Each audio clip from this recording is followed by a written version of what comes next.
Okay, guys and gals, welcome back. And welcome aboard Perfect 2, actually, Jim. We're on Perfect 2 today. And thanks, Phil, for letting us use the boat. I've been sleeping on this boat. It's been a great experience. Yeah, and it's. I heard you say a couple times that that's the most comfortable mattress you've ever. It's really comfortable mattress. Well, you woke me up early in the morning, and I did not want to get out of bed. It was that comfortable, yeah. Yeah. It was fun. So that's cool. And again, we can't say enough to the owner, Phil, for letting us do it. And, absolutely. Thank you very much. Anyway, so today I want to just talk to you a few minutes about, I think in life, I got a comment the other day, and also I got a feeling from a boat owner that I was around not too long ago, and it was like, if you're not into this game and you're not willing to spend that money, what did you say earlier, that it's disposable income?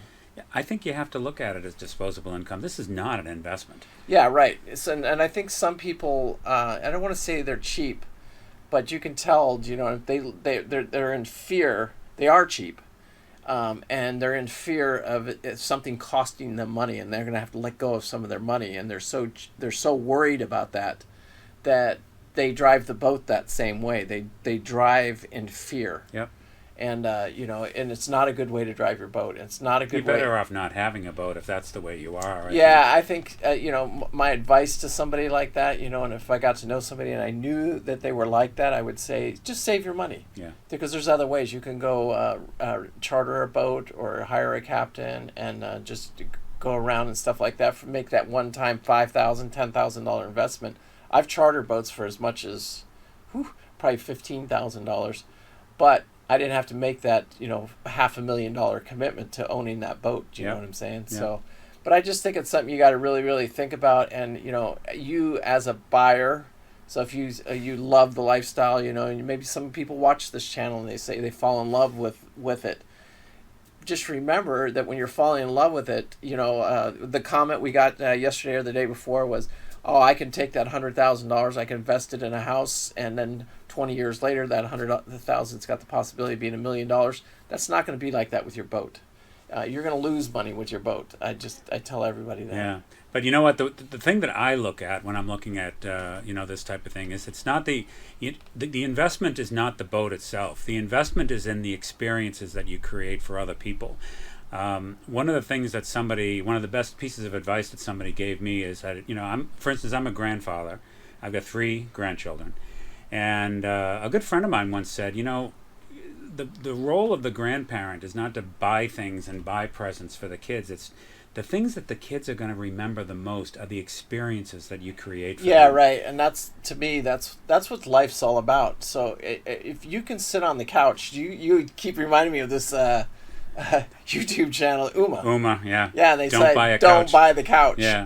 And it's I did buy the couch a few times in my life, but I've, especially this last time, because it was strictly to take care of my parents.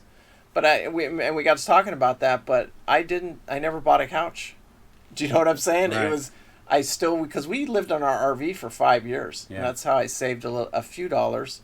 There's people also that make comments that think I'm wealthy, but I'm not. But it's been a whole collection of experiences that you've had along the way, both, whether it was the RV or the boat. It doesn't matter, and it's the way I choose to live. You could say I almost am a gypsy in a lifestyle, but I like my freedom. I call it sovereignty and freedom because I don't know what's going to happen from day to day, and I may not want to be in that city anymore. Do you know what I'm saying? So if I just fire up my boat engines and head and go on to the next one. Yeah. And I may never get to experience the whole loop, but I'll experience a third of the loop on the way back to Boston. Number 1. Yeah, right. And number 2, I will go up the coast of Maine with my wife and have a whole bunch of experiences that way. Absolutely. And the boat is just a means to get there, but you can't look at the boat as an investment. No. You almost have to consider it to be disposable. I think you have to be. It pays dividends to be frugal and get the best, get the right deal on the right boat, and be frugal and really pay attention to the money you're spending. Yeah. And that's why I think these videos are important for people to watch and truly understand what they're getting into, because a boat is not an investment. No. It depreciates on day one. Yeah, it's just like buying a used car. Now, the good thing about the used market is that a lot of the depreciation's already gone, especially in these 40-year-old trawlers. Yeah. And I don't believe, with the inflation and stuff like that, I don't believe, like me and you talked, and I think at one point we said what kind of hit your trawler that you bought, because I think you bought a quality trawler, or buying a quality trawler. That's got the potential to be $120,000, maybe even $30,000 boat at some point. Once it gets into the shape that I want it to get in. Yeah, right. But so if you take it there and you keep it there, it's because you've bought it used and it was a well taken care of and everything is in the right place. And I think you're going to lose $20,000, $30,000. Right. But like the incidentals of me and you getting in it and taking it back to Boston.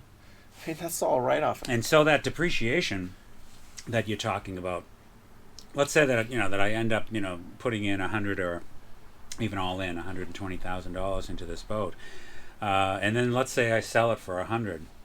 That means that $20,000 is the cost of creating those experiences. Yeah, the dream. And creating the dream. And in my view, it's worth every penny, because you'd rather do that than sit on the couch and watch television. Yeah, right. And that's where I'm at right now. In my life, my personal life, I'm just not ready to buy the couch. Right.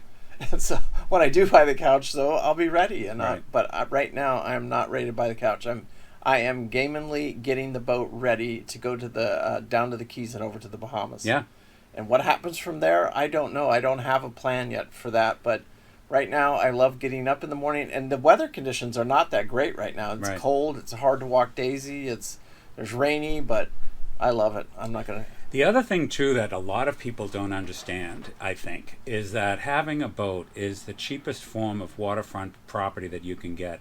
I look out of the back of your boat onto the other boats in the marina, or you can take that and move it somewhere else, and you keep on changing the picture out your back door. Yeah, right. It's one of the advantages to having the boat. It's just because even at... It's like you can move your vacation home almost, right? Yeah, and even on New Year's, you saw me. I don't know if you watched the video, I but did. I just went down to and we wanted to go to someplace where the party was at, basically down there. It really wasn't that expensive. It was $100. Yeah, that's what it. And it's all part of the experience that you created by having this environment. Yeah, right. And the cost of having that environment is the cost of buying the boat and maintaining the boat and all of that type of thing. And then eventually you'll dispose of it. And then that net differential between buying it and investing in it and selling it, that net differential is the cost of those collective experiences. Yeah, and like I said, I mean, I don't know everybody's personal situation, but I give to charity every single month. I've done it for the last 4 or 5 years now. I don't even know anymore. And and that is just money coming out of my checking account, whether I make money or don't make any money. And and I'm not bragging about that or anything. That's the way I live. That's what I want to do. Yeah. And I live a really probably frugal lifestyle compared to a lot of people do, but that's part of what I want to do every single day. But then at the end of the day, I'm not worried about how much money I leave my kids. If I die dead broke, I did it right. Right. Right. My kids will be fine. Did you know I watched a statistic on this that when your kids inherit money, 90% of them will lose it, or not. I don't want to say lose it, because it could be, you could look at it like as a privilege, or however you want to look at it. And you could buy yourself a luxury item with it. You know what I'm saying? Because it's probably $40,000, $50,000 to $100,000, something like that. Yeah. And so you would do that. Do you not? Yeah, it's just disposable income, like you just said earlier. But I just look at it. I look at it differently. You know what I'm saying? My kids are pretty decent shape. All of them are, and I'm not really worried about if I don't need a legacy leaving them money. It would be nice, but I'm not worried about it. Right, exactly. So I mean, what's the point in trying to amass all kinds of wealth if that's what if you don't create the experiences along the way, then what was the money for? Right. So you got to look at it differently. Anyway, I just wanted to reach out. And I know it's a touchy subject for some people, but and I hope you guys enjoyed the video. Leave your comment down below. What do you guys feel about this subject right here? It's a hard subject to talk about. But the one thing I can promise everybody is I'm going to buy this boat that I'm about to buy, hopefully, and I will not regret it. Yeah, right. And same with me. I don't think anybody, if you experience one day on it and you were just smiled for one day, that's why It was worth it. Yeah, right. I'm a horrible broker when it comes to that, because it's really not about what you paid for your boat. It's about the experiences and stuff like that you had on the boat. Because just all it takes is one day that you did something different than just get up and dance. You know what I'm saying? So, anyway, peace out. Remember, live life with no regret. I do. And thank you, Jim, so much for being with us this week and getting some of these videos knocked out. It's been a lot of fun. And seeing the boat and everything like that. Remember to live life with no regret. I do. And I think Jim does too. I now am, yes. Thanks. Bye.